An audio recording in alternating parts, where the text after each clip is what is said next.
Hi, and welcome to week 2 of Organizational Behavior and Ethics.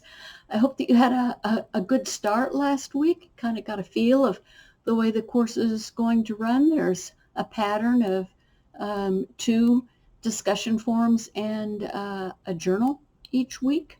Um, this week, you'll also begin to work with a team. Remember that organizational behavior is about the individual, the group, and the organization, and hopefully you'll be able to experience all 3 of those in this course. This week in your team, you're going to be getting to know each other and trying to come up with a way to symbolize your identity through a logo and a name, as well as putting together rules for how you're going to operate together with your team project coming up at the end of the course, and also your accountability to one another in the discussions each week. This week, you have a number of assessments to complete in order to do your work. You're going to be looking at values, your values, personality, a number of different assessments to help you look at that.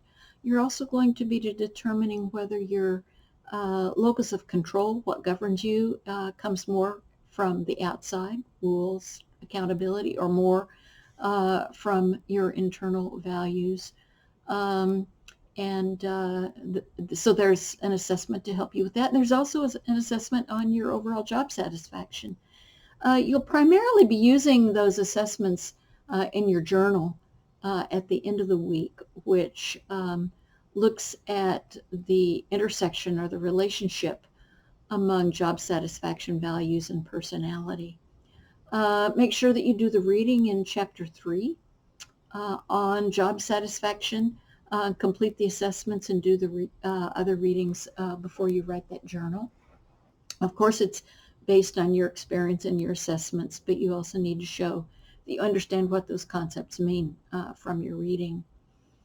The first discussion forum is on values, yours and others, and it's based on another framework, the Hofstede framework. Hofstede was a Dutch researcher that did research within multiple nations, like 40 or 50, I can't remember how many, within the company of IBM.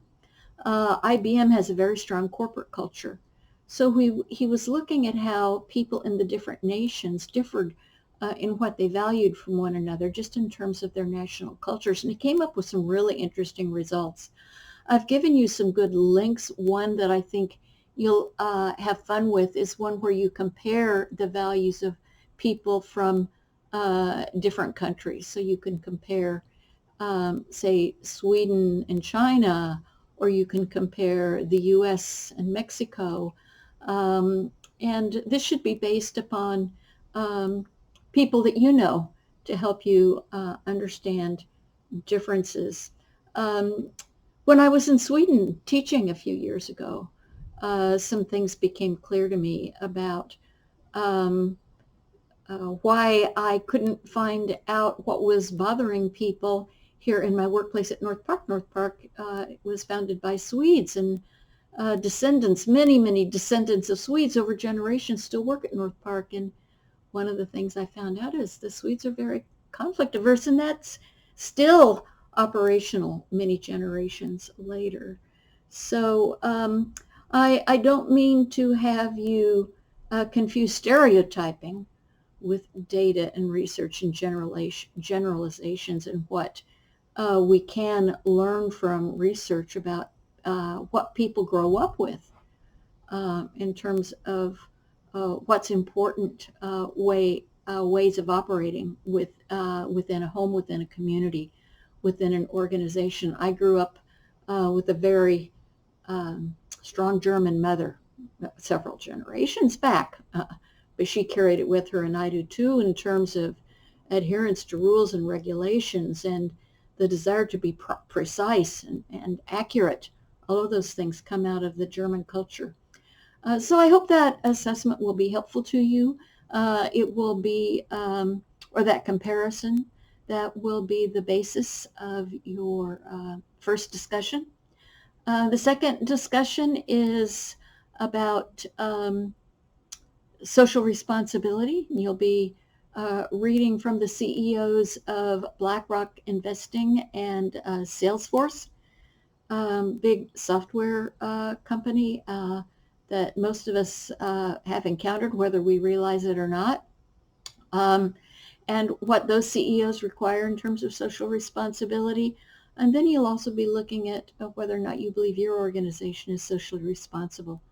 In your journal, week 3, or in your journal at the end of the week, when you're looking at the intersection of job satisfaction values and personality, you'll notice at the end of chapter 3, in terms of job satisfaction, they also point out that employees who work for socially responsible organizations tend to have a higher degree of job satisfaction. So everything kind of intersects this week. I hope that you have a pretty good understanding of where we're headed together this week and throughout the course. Please don't hesitate to contact me should you have any questions. I hope you have a great week.